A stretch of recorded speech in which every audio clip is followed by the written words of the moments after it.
again. This is Lazouche Custom here. Okay, well, as you can see, I've got the tercel in bits, well, I've got to be honest, the internal parts are pretty good. When I initially took it apart, there was a lot of dirt and muck on the rails, and where else was it as well? Oh, and on the plunger spring housing, and also on the sear spring and on the disconnector. But other than that, everything else was pretty clean inside and was well lubricated, especially on the magazine. Because as you can see, it was well lubed on either side. The seal was fine, so you know, quite happy about that. The valves on the magazine are pretty good. They're identical to the TM ones, so they're very good indeed. A little bit dry, but not too bad, so yeah, quite happy with those. The fill valve is exceptionally short. I've got to admit, it is short, but overall not bad. It's again dry, and the seal is a bit well, not the best quality, but I'll put a bit of lubrication before I reassemble it and give it back to Nick. So yeah, so this is the second part. I should have started by saying that actually. Second part to my review of the Tercel 1911 pistol. And overall, as you heard in the previous part, I was quite happy with it exterior wise. It wasn't too bad. The fit and finish weren't brilliant with regards to the bushing and guide rods plug and so forth, and a few other bits with regards to the mainspring housing and grip safety. But other than that, the trigger pull and everything else was spot on.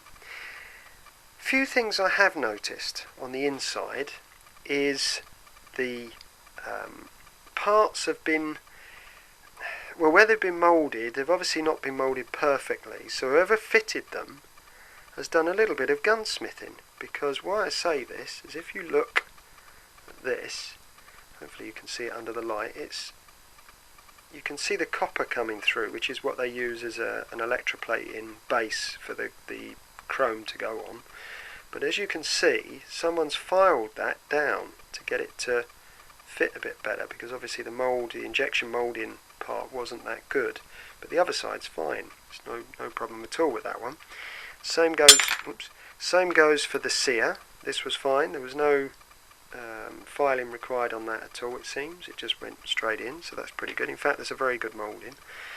Why I say it's very good moulding is because the hole this side isn't loose. If I show you what I mean, if I drop that into there, there's no movement, there's no play there at all. The one that I got from Bell was atrocious. It just rattled around and it was awful. So yeah, that one's very good, the moulding on that. Now when it comes to, let's just get a little something I can show, make it sort of display it a bit better. Right, this is your firing pin here. This is what knocks into the valve at the back of knocks into this valve here, which is on the back of your magazine. Now your firing pin has got your firing pin spring, which is behind here. Hopefully this camera will focus. There we go. Which is your firing pin spring here, and you've also got here, which is your sear sleeve, which just allows this, which is your sear, to slot over the top, and it glides on this surface here. Now all of this is perfect. It all runs lovely and smooth. It was lovely and oiled. It was well put together. But I don't know if you can see, but just through there is the other half, or the other side, to your firing pin, and again it shows that a little bit of gunsmithing has been going on in the factory where these are assembled to make sure that they do work. Never seen this before. Bell was just, you know, that 1911 was just thrown together. The moulding parts, nothing was filed down, and it looked bloody awful. And I've also seen WEs where the parts have just been thrown together, the mould lines and everything, and it just doesn't work. But it seems whoever put this together has actually done a little bit of gunsmithing and filed that down to expose the copper base plating that they've used to do the electroplating on the chrome parts. So a little bit of time has gone into assembling these. Now, as I said previously, I've not bothered with Tercel that much, not since their very early pistols came out. But I'm not one to not go back to having a look and seeing what they've done to improve. Now, in my view, with regards to improvement, Tercel have literally done a 100%, well maybe not 100%, but let's say a 95% improvement in parts, quality, fitment and so forth. With regards to the exterior parts, you know, that's by the by, but with the internal parts, they're very, very good. I've got to admit, they have come up to pretty much TM standard. So if you're thinking of a base gun to do a custom job on, you can't go far wrong than the Tercel. They're pretty good, they're not bad. I know, like as I said with the bushing and the guide rod plug housing, the grip safety and the mainspring were a little loose, but everything else, such as mag catch, hammer, the internals and everything, were pretty good. They're not bad at all. So you could replace those parts. They're ancillary parts, you can always replace them.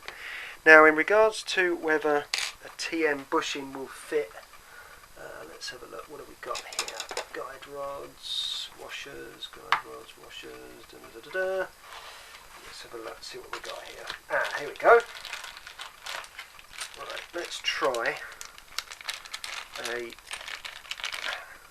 TM bushing in this. Actually, let's come back around the other side again.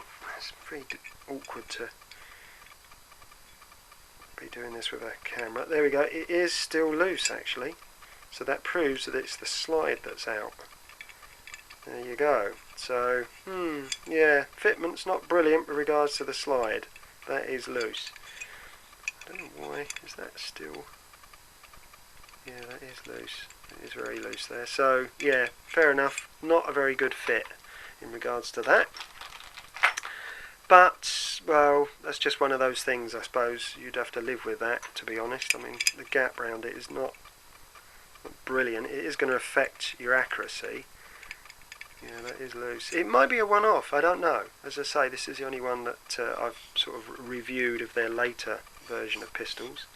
But overall, for a custom base job, for a cheap pistol, it's not bad. I would consider it, definitely. Regardless of that, I would consider it because they're ancillary. They're not that too much to worry about. They are a bit. If you want accuracy, i.e. a target pistol, then yeah, don't bother going for this. But if you just want to make a custom based pistol with parts and whatever from other manufacturers and turn it into a pistol that you want, so that you can't buy off the shelf, then yeah, it's a good base to start on. With regards to the frame's fine. Everything, you know, additional to that, TM parts and so forth do fit this. I've tried a mag catch in there, I've tried grips, I've tried the separate plunger from a TM, and it all fits okay. It was a little bit tight on the plunger, I think that's because of the paint coating, but other than that it was fine. Thumbs and thumb safeties and stuff like that, grip safeties, they all seem to fit okay. So it seems that their only real bugbear is the tolerances around the front here, but yeah, that's by the by. I mean, you could always put a ball barrel in there if you so wish. Yeah, you could do that, I suppose. Now then, one thing I have left to show you is, hopefully this camera will pick it up. There we go. See the muck down in there? That should be grease, but it's actually looks like mud. That's the only thing.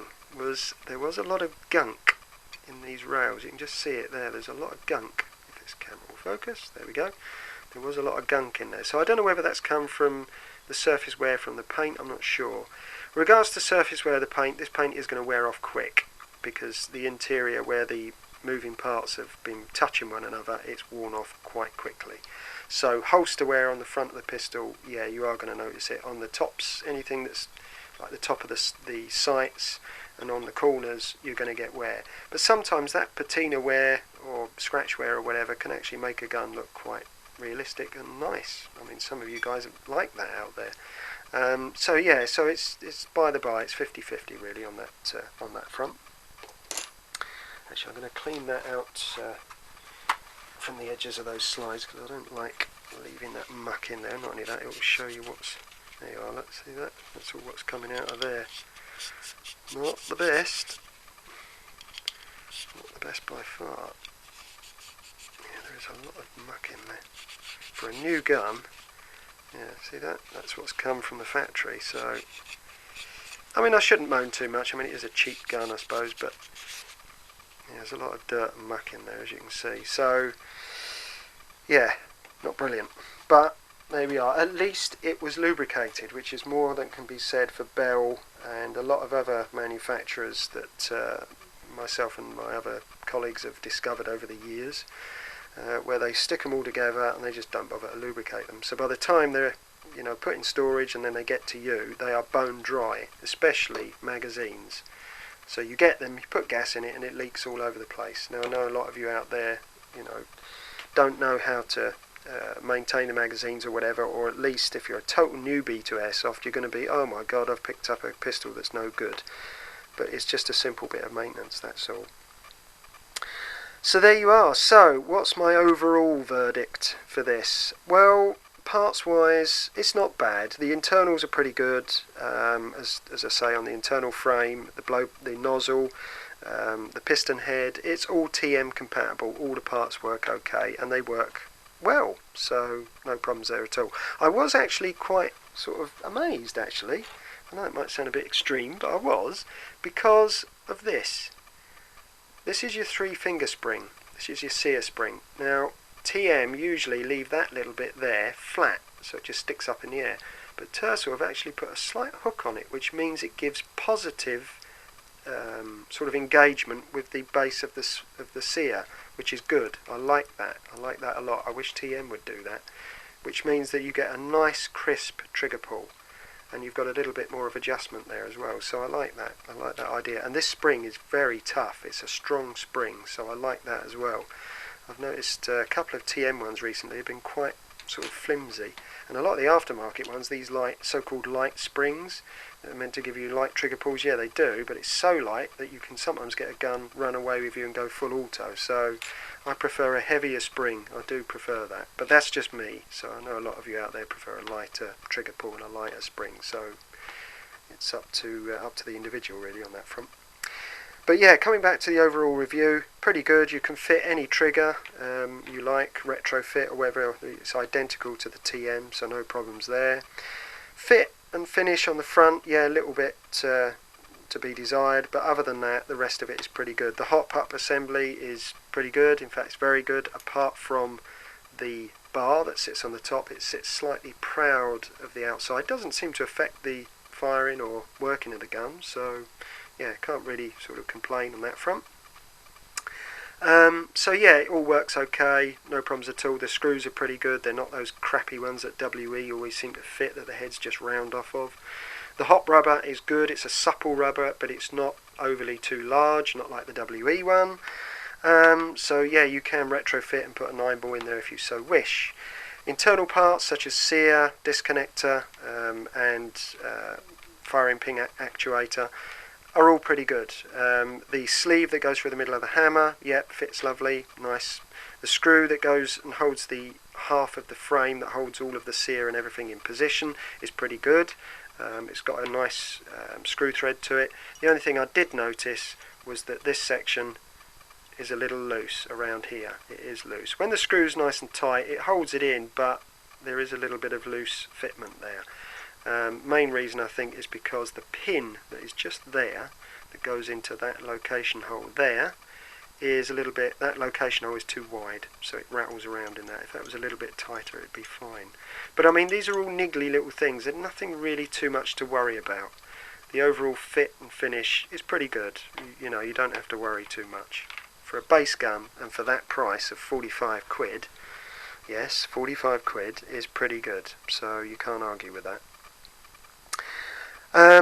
With regards to the screws, yeah, they're all standard TM screws or whatever that hold the grips on, so no problems there. So yeah, I'd give it the thumbs up. As I say, it's got a few little problems with it with regards to fit and finish, but other than that, it's nothing that can't be lived with. So yeah, I'm quite happy with this. Now I know I did mention in the first video that I thought this was a bit loose fitting. It was. This is a bit loose, it just drops through, but that said, with the tension put on to the mainspring when everything's assembled, it holds in place. It's not going to fall out, so you don't have to worry too much in regards to that. So there you are, guys. So what's my verdict? Pretty much 95%. I'm quite chuffed and happy with this. It's a good gun, well worth the money. If you're a cheap softer or you haven't got a lot of money, it's a perfect gun really to start off with, because it's full metal, so it'd be quite hard wearing. Aftermarket parts, well, the sky's the limit, because it's exactly the same as a TM, so you can, add whatever you want to it. With regards to magazines, it will take the MEU, it will take the standard metal flat bottom ones, it takes the big long mags, the 40 round mags, it will take those as well, so yeah, that's no problem. Yeah, it's a good gun. It gets my recommendation. So yeah, if you want to, and also those who are into reenactments or transition training or whatever between real steel and airsoft, this is a perfect gun to use. It's pretty good. It's quite robust. They do a silver or chromed version of this, exactly the same, only chrome. And that's pretty good, I should imagine, because it's identical to this, so I presume it's pretty much the same. One thing I did notice was the return nozzle spring is a half decent spring. It's not bad.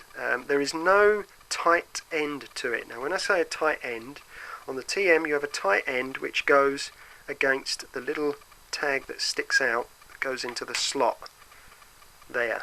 So the tight end of the screw always goes that end, and the open end goes to that end. Well, on this you haven't got a tight end. It can go either way round, which is okay, but not the best. I prefer to have a tight end against that plastic end, but there you are. But you can always swap this out for another spring if you so wish.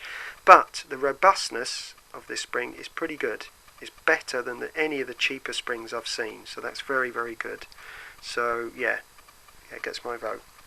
Anyway guys, so that's part 2 of this over, and as I say, it gets my recommendation. That's the Tersul M1911 gas blowback pistol. Very, very good value for money. So yeah, gets a thumbs up in my book. Okay, so there you go. So that's Lazouche Custom saying stay sharp but stay safe, guys. Bye for now.